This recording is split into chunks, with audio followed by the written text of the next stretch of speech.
சாப்பிட்டு முடிச்சுட்டு இதுக்கு 2 விளையாடணுன்னு ஒரே அடங்க.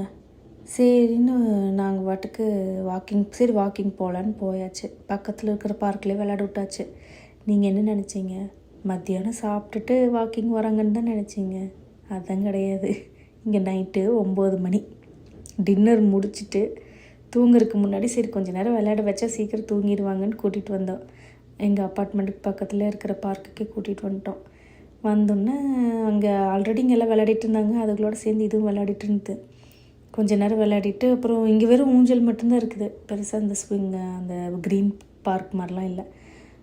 அங்கே போகணுன்னு ஒரே இடம். இந்நேரம் கழிச்சு அங்கே போயிட்டு திருப்பி வர்றதுக்குள்ளே முடியாது சாமின்னு அப்படி இங்கேயே விளையாடன்னு தூரி விளையாடிட்டு இருந்ததுங்க 2ம்.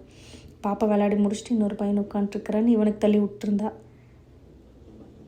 இவன் பாருங்க அழகாக ஊஞ்சல் ஆடிட்டு இருக்குது. இங்கே எப்போ பொழுது எப்போ நைட்டுனே தெரியறதில்ல. நைட்டு 9 மணிக்கு எப்படி சூரியன் பாருங்க வெளிச்சமாக இருக்குதுன்னு. நமக்கு எப்படி தூக்கம் வரும்? இப்படியே தான். இதே இன்னொரு 1 மணி நேரம் கழித்து பார்த்தீங்கன்னு வைங்களேன், லைட்டாக இருட்ட ஆரம்பிச்சிடும். சாயந்தரம் 6-7 மணி மாதிரி ஆகும். ஆனால் நைட்டு 10-11 மணி இங்கே. இதே பொழப்பாத்தான் போயிட்டுருக்குது.